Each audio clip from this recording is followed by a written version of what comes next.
तो सभागृहात नव्हतो मी, मगाशी ते चर्चा चालू होती ती मंत्र्यांनी मला सांगितलं आणि तुम्ही तसे निर्देश देखील दिलेले आहेत.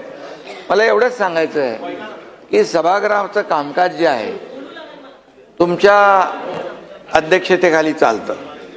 आज मी त्यांना सांगू इच्छितो की काल जो एक जोर का झटका धीरे से लगा है, त्यामुळे त्यांचं मानसिक संतुलन बिघडलेलं आहे. आणि दुसरी गोष्ट, मानसिक संतुलन बिघडलंय आणि त्यामुळे आता आणखी झटके लागणार आहेत.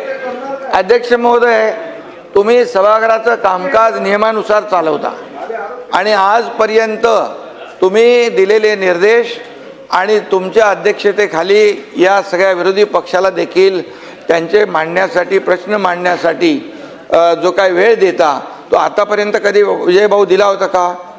आणि दुसरी गोष्ट, राज्यमंत्री असतात, एखाद्या प्रश्नाला, एखाद्या लक्षवेधीला अतिशय व्यवस्थित न्याय मिळाला पाहिजे म्हणून तुम्ही हे जे काय कामाचं वाटप तुमच्या अध्यक्षतेखाली झालेलं आहे आणि ज्या ज्या वेळेस राज्यमंत्री जेव्हा प्रश्नाचं उत्तर द्यायला कधी त्याच्याकडून अधिक कमी जादा माहिती मिळते त्यावेळेस स्वतः मंत्री असतात, मी स्वतः येतो, मुख्यमंत्री स्वतः येऊन उत्तर देतात आणि त्यामुळे हे कलेक्टिव्ह आमची रिस्पॉन्सिबिलिटी आहे, जबाबदारी आहे.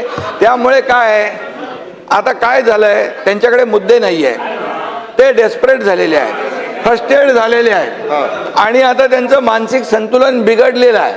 त्यामुळे आता ते नाही आहेत. नाही तर मी बोललो असतो, कोण होता असं तू, काय झाला असं तू, अरे वेड्या असा वाया गेला असं तू, अरे काय आहे. त्यामुळे अध्यक्ष महोदय, त्यांना जे जे काही प्रश्नांचे उत्तर पाहिजे त्यासाठी सभागृहात थांबले पाहिजेत आणि म्हणून प्रत्येक प्रश्नाचं उत्तर द्यायला सरकार समर्थ आहे.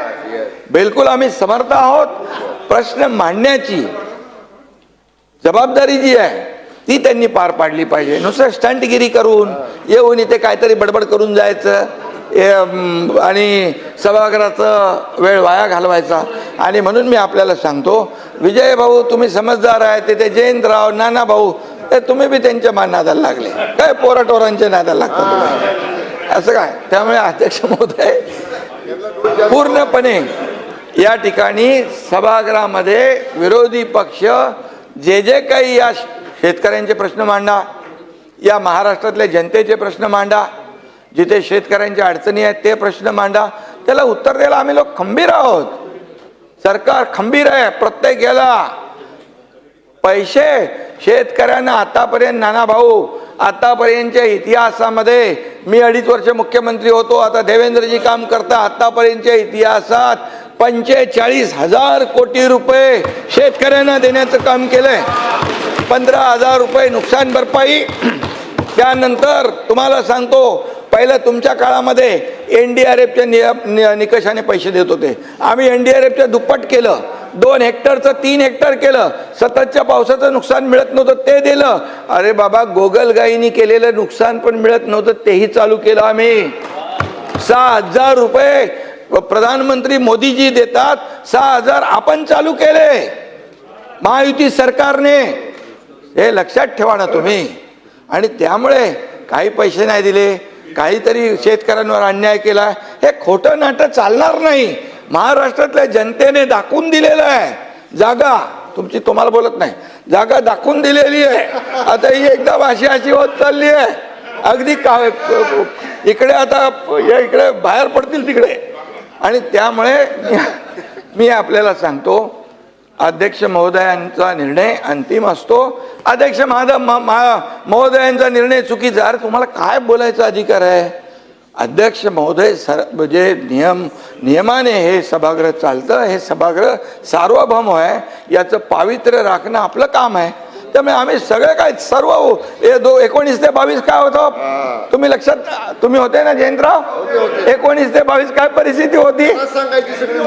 उत्तर द्यायला कोण सांगायचं? अरे बाबा, सभागृहात तरी बसायची का लोक? सभागृहात तरी बसायचे का? अरे म्हणून मी सांगतो, जरा थोडं मागे वळून बघावं, आत्मपरीक्षण करावं आणि आत्मचिंतन करावं. जो जो जो जो शीशे के घर में रहते हो दूसरे के घर पे पत्थर नहीं फेंका करते. जरा समजून सांगा जयंतराव. समझ के लेने दो नहीं तो पूरे. पाटील साहेब अरे नाही आहेत ना. जरा समजून सांगा शेजारी. समजून सांगा. समजून सांगा. ठीक आहे.